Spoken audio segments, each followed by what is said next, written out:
I arrived home from work at my usual time to find my wife of 6 years ironing one of her cocktail dresses. My first thought was that we must have plans tonight, which immediately got me excited. I always loved taking her out. She always looked stunning whenever we went out, and seeing other guys steal envious glances at her gave me a bit of a confidence boost. After all, she was with me, and all they could do was admire from afar. With her rich dark skin, deep brown eyes, long flowing hair, and athletic build, she was absolutely gorgeous. She'd been on the college crew team and still maintained some of that toned, athletic physique, though she now preferred running and aerobics over rowing. Before I could ask what our plans were, she spoke up, her attention focused on her ironing. "You'll never guess who I ran into today," Becky said, keeping a steady rhythm with the iron. "Timothy." "Timothy?" I searched my memory, trying to place the name. Only one person came to mind. "Timothy? Your high school boyfriend, Timothy?" I asked cautiously. "Yes. Can you believe it? Just out of nowhere, after all these years." For context, Timothy had been Becky's boyfriend during her last 2 years of high school. I'd never met him. Becky and I didn't cross paths until college, but I'd heard plenty about him. According to her, they were deeply in love and only broke up because they went to colleges on opposite sides of the country. When Becky and I met during freshman orientation, we clicked right away, but I had to settle for friendship initially since she wasn't ready for a new relationship. By the end of freshman year, she finally agreed to date me, but that summer, she returned to her hometown. I visited her once for a few days and met her large, traditional Mexican family who, to my surprise, welcomed me, the white guy with darker Italian skin, quite easily. Still, I couldn't help but wonder if Timothy had made an appearance during that summer. Neither of us brought him up, so I assumed he was part of her past and hoped he was out of her mind as well. "So, where did you run into him?" I asked casually. "In the lobby of my office building," she replied. "I was coming back from lunch, and there he was." At first, I wasn't sure if it was really him, but then he saw me, and he recognized me right away. Turns out he's a rep for a pharmaceutical company and visits this area every other Wednesday to meet with some of the doctors in the building. "Isn't that wild?" "Wild?" I echoed, trying to match her enthusiasm, though her excitement felt a bit too much for my liking. "I mean, what are the odds of us just bumping into each other like that? It's crazy. Anyway, we're having dinner tonight to catch up." That explained the cocktail dress. I didn't love the idea of a third wheel joining us if we were going out. I always enjoyed having her all to myself, but if this was a special occasion, I could make an effort to be gracious and make her happy. "Oh, okay. When do I need to be ready?" I asked. She stopped ironing and turned to me, a look of surprise on her face. "Oh, no, honey. I didn't mean we're all having dinner. It's just him and me." My stomach sank. "Just you and him? Why not bring me along? Why wouldn't you want me there?" He asked if I'd like to have dinner and catch up, and I said yes.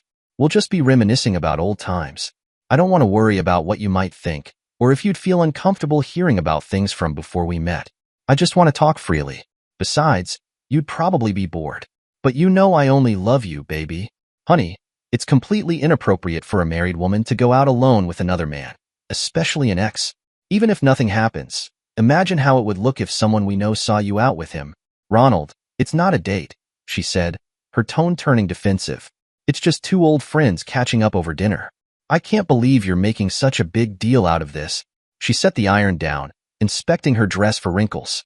"If it's not a date," I countered, "then why are you pulling out one of your sexy cocktail dresses?" "You know I like to dress up when I go out," she shot back. "It doesn't mean anything. You're acting like you don't trust me." "It's not about trust," I replied firmly. "It's about respect. How would you feel if I told you I was having dinner with an ex-girlfriend and said you couldn't come?" "I'd say that's fine," she responded quickly, "because I trust you and know you love only me." I didn't buy that for a second. "Becky, this isn't okay with me. You're not going to dinner with Timothy by yourself. Either you don't go or I go with you." That struck a nerve. "You're not my father, Ronald. You're my husband.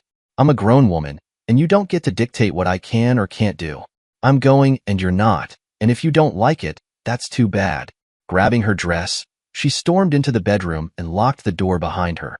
I sighed, pulled a beer from the fridge, and sat at the kitchen table, trying to make sense of what had just happened. We'd always worked through disagreements by talking things out until we found common ground. Neither of us had ever flatly refused to compromise like this.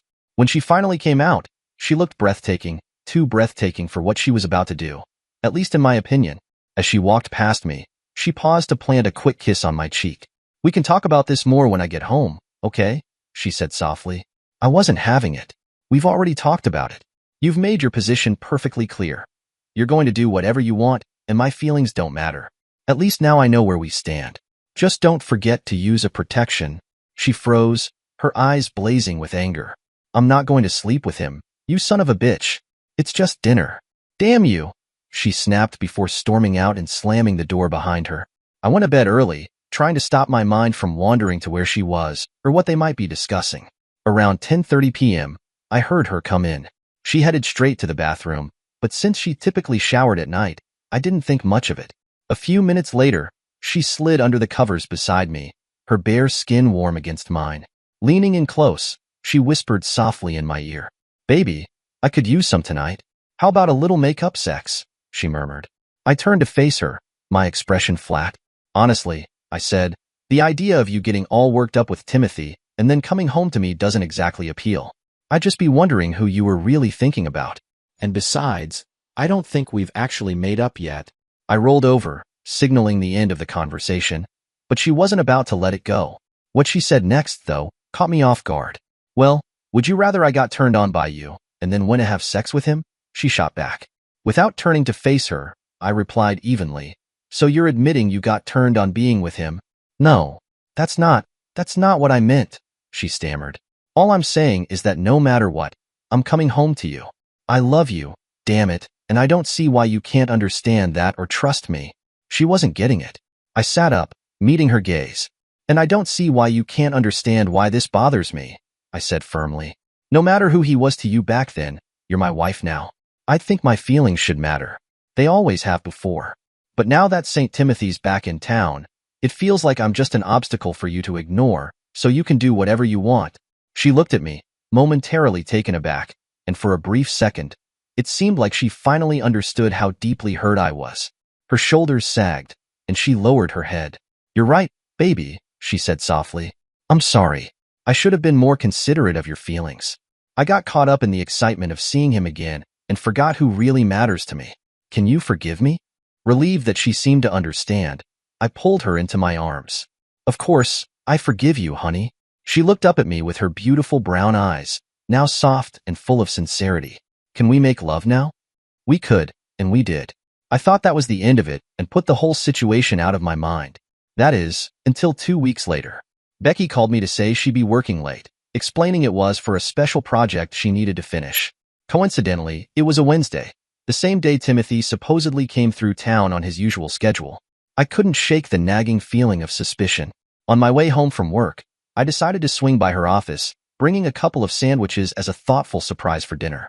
I signed in at the building's security desk and headed up to her floor. Becky worked in the front office of a major insurance company, and in the 3 years she'd been there, this was the first time she'd ever mentioned needing to stay late. The entry door was locked since it was after hours, so I knocked. The door was glass, and as soon as she approached, she'd be able to see me. I half expected the office to be empty, but there she was, seated at her desk, focused on her work. When she looked up and spotted me, her face lit up with that beautiful smile I adored. Hey, baby. What a nice surprise, she said, walking over to greet me with a kiss. What brings you here? I thought I'd bring you a sandwich for dinner, I said. Figured we could still have dinner together, even with you working late. That's so sweet of you, she replied. Let's eat, but let's make it quick. The more time I spend not working, the longer I'll have to stay. We spent about 15 minutes eating together, chatting about our days. Then I kissed her goodbye and left, leaving her to finish up. On the drive home, I felt a bit silly for having doubted her. Maybe that dinner with Timothy really had been the end of it. They'd caught up. She put the past behind her, and life was moving on. I told myself I could trust her again. But then it happened again, 2 weeks later. The same call came through. She'd be working late on another special project. If it was true, it was a positive sign that her company valued her and was entrusting her with more responsibility. But the timing felt suspiciously convenient, and I couldn't shake the nagging feeling that it might just be an excuse. This time, I decided to keep things simple and called her direct office line. Since my number would show up on the caller ID, I figured she'd pick up if she was actually at her desk. It felt like a discreet way to confirm she was where she said she'd be, less intrusive than calling her cell, which she could answer from anywhere. Besides, with security cameras in the office, It seemed unlikely that anything inappropriate could happen there. I called her at 5:45 and again at 6:30.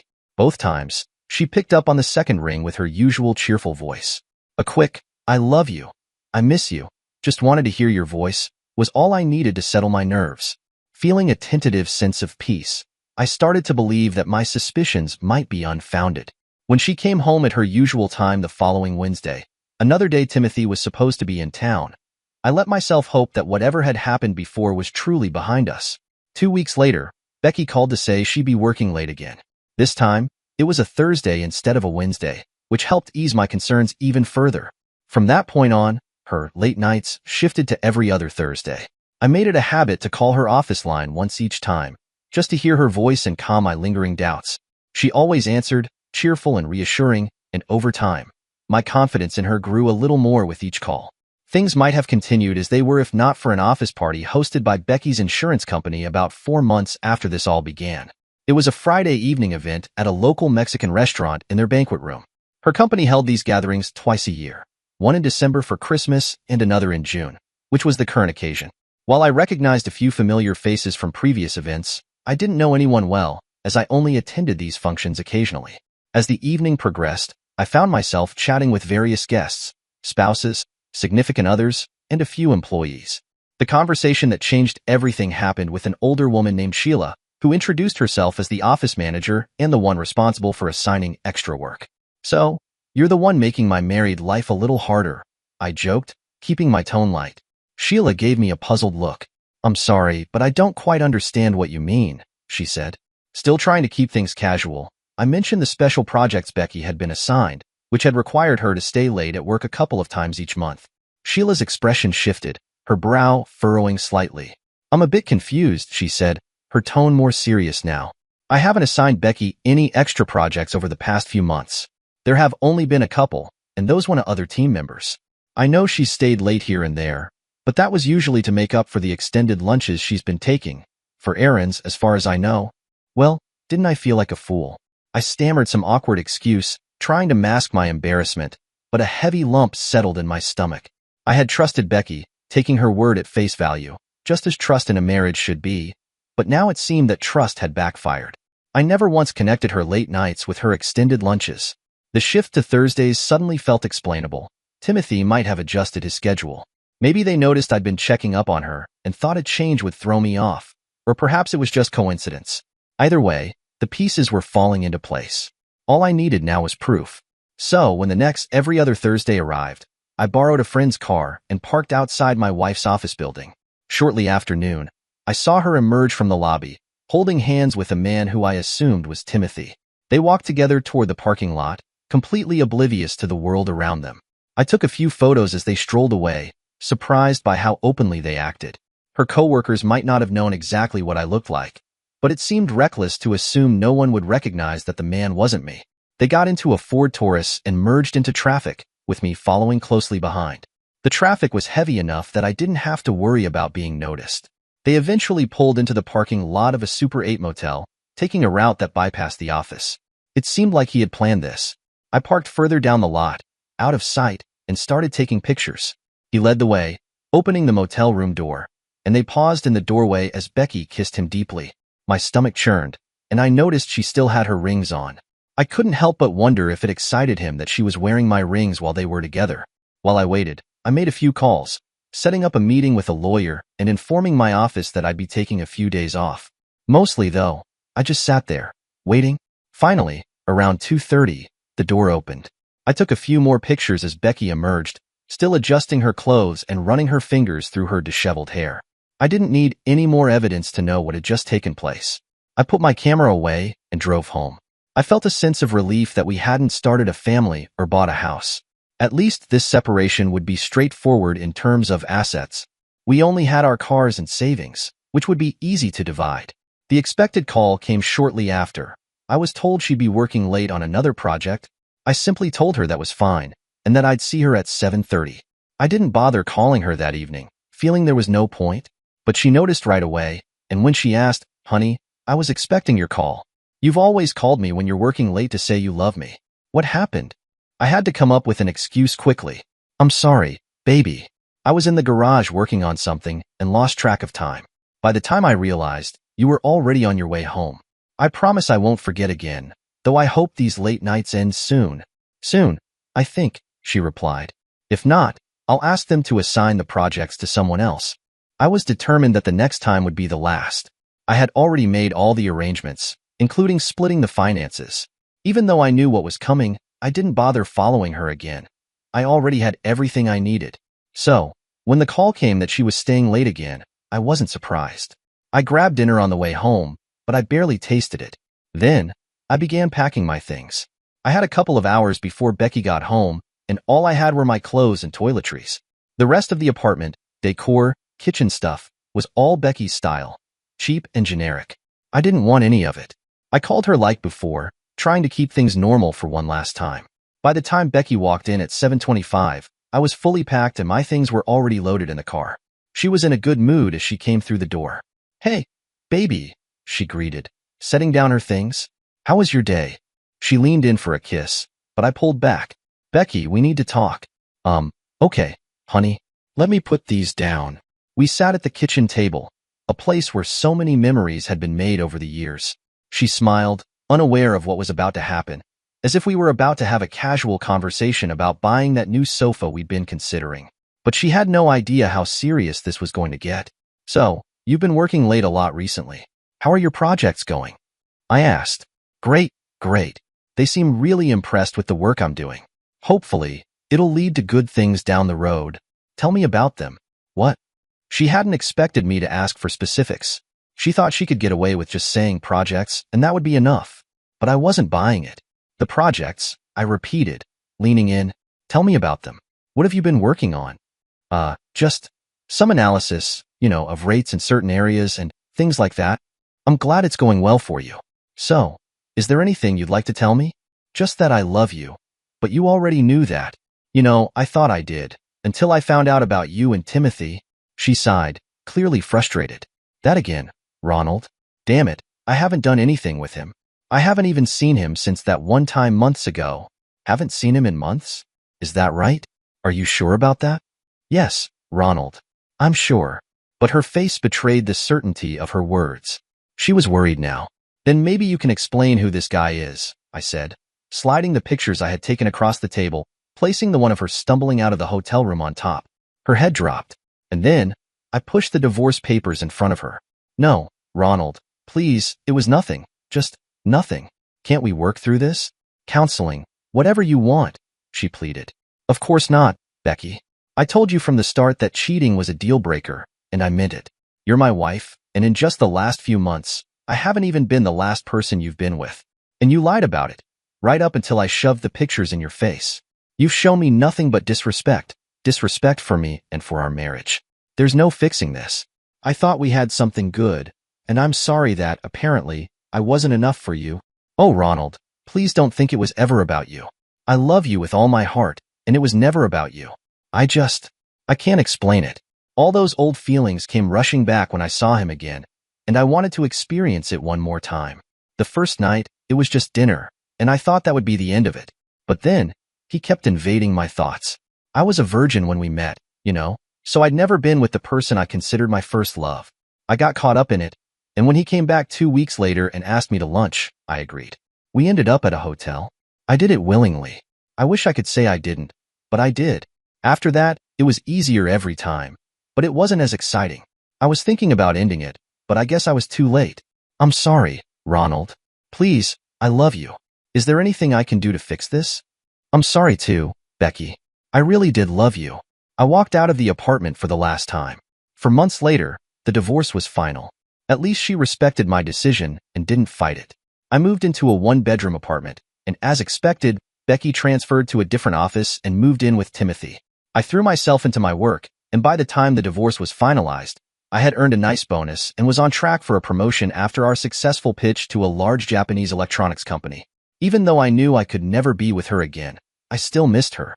She had always been the most beautiful woman in the world to me, and I couldn't help but wonder how anyone could ever compare. Almost a year later, I received a text from Becky. She was in town and wanted to meet for drinks. We arranged to meet at a small bar not far from my apartment that evening. When I walked in, I immediately noticed she had lost weight. She still looked beautiful, but in a different way. I greeted her warmly with a light hug and a peck on the cheek. "So, what brings you to town, Becky?" I asked as I sat across from her. I ordered a Coke, having never developed a taste for alcohol, but surprised her by adding a strawberry daiquiri to my order. She noticed. "Alcohol, Ronald? That's not like you," she remarked. "Things have changed a lot over the past year." "Life's full of surprises," I replied. "I suppose you're right. Actually, I'm thinking about moving back. I miss it here. Is Timothy able to work from this area?" I asked. It was a sincere question. I had moved past the anger and hurt. "We're not together anymore. He was cheating on me," she said. "Is that so?" I responded, surprised but not shocked. How ironic, I thought. It turns out I wasn't the only regular stop on his route, even back then, and he never stopped with any of them, even after I moved in with him, she continued. "I'm sorry to hear that. How did you find out?" "Well, it seems there were other husbands who were less understanding than you were. A couple of them got together to express their dissatisfaction with him and suggested that relocating might be wise. After he got out of the hospital, he disappeared. I have no idea where he went." She didn't seem particularly upset by it. "It couldn't have happened to a nicer guy." "So, are you trying to get your job back here?" "I'm looking into it, but everything's on hold while I try to make one specific arrangement," she said, flashing me that smile, the one I could never resist. But things had changed. "And what arrangement would that be, Becky?" I asked, already suspecting the answer. "Ronald, I'm really sorry for what I did. I was a fool who fell in love with a memory, a person who didn't exist anymore, and probably never did. We had a great marriage, and I still love you. I've learned my lesson. Is there any chance?" At that moment, a blur in a knee-length blue dress walked through the door, heading straight for my table, and more specifically, toward me. The tall blonde woman set her purse down on an empty chair and planted a quick kiss on my cheek. "Hey, baby. Sorry I'm late. My production meeting ran long. Is this my drink?" Without waiting for an answer, she grabbed the daiquiri and took a long sip through the straw. "I know. I got your text. Everything settled?" "Of course not. It never is. You know that. But I'm done talking about work and ready to enjoy the evening." I introduced them. "Renee, this is Becky, my ex-wife. Becky, this is my girlfriend, Renee. It's so nice to finally meet you," Renee said with genuine enthusiasm. "I was really excited when Ronald told me you were in town and we'd be meeting for drinks. I've heard a lot about you. Some of it good, I hope," Becky joked. "Almost all of it," Renee replied. "He speaks very highly of you. Well, except for the last few months of your marriage, but I guess that's to be expected." I noticed Becky's eyes starting to well up. "He's a good guy," she said, her voice thick. "Hold on to him. Be smarter than I was." "I plan on it. We've already set the date," Renee answered, flashing her engagement ring at Becky. I watched as Becky's gaze shifted, her eyes landing on Renee's ring, and she seemed to deflate slightly. "Congratulations. That's wonderful. I'm happy for you," Becky said quietly. Renee smiled sadly. "You were hoping to get him back, weren't you?" Becky sighed. "I was. I thought maybe, with the time that had passed, we could try again. I didn't know you were seeing anyone, Ronald, let alone engaged. I hoped maybe you'd take a chance on me, but I guess I'm out of chances. I should probably go." "I wish you wouldn't leave," Renee said gently, placing her hand on Becky's arm. "I've actually been looking forward to getting to know you a bit better." Becky looked confused. "Why? Why would you want to get to know your fiancé's ex-wife?" "Becky, you were a significant part of his life for a long time, and you meant a lot to him. You helped shape him into the man I fell in love with. Why wouldn't I want to get to know you? Maybe even be friends? That said, I'll never let you two be alone together. That's just common sense." Becky snorted. "Yeah, someone once told me it's not exactly a good idea for someone in a relationship to be alone with their ex. If only she had taken that advice when I first gave it to her." As time went on, things settled into a rhythm that felt right. I kept my focus on building my career and my relationship with Renee, and things only grew stronger between us.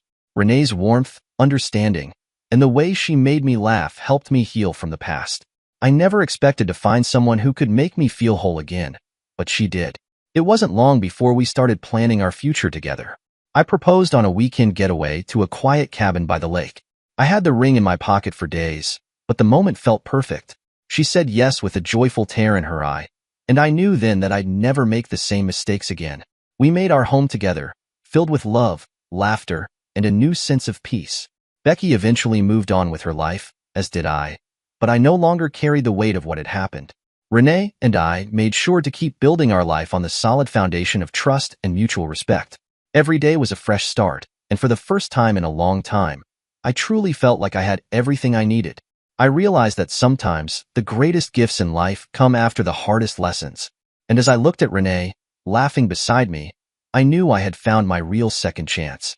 Dear listeners, please share your thoughts in the comments section below and don't forget to like, share, and subscribe.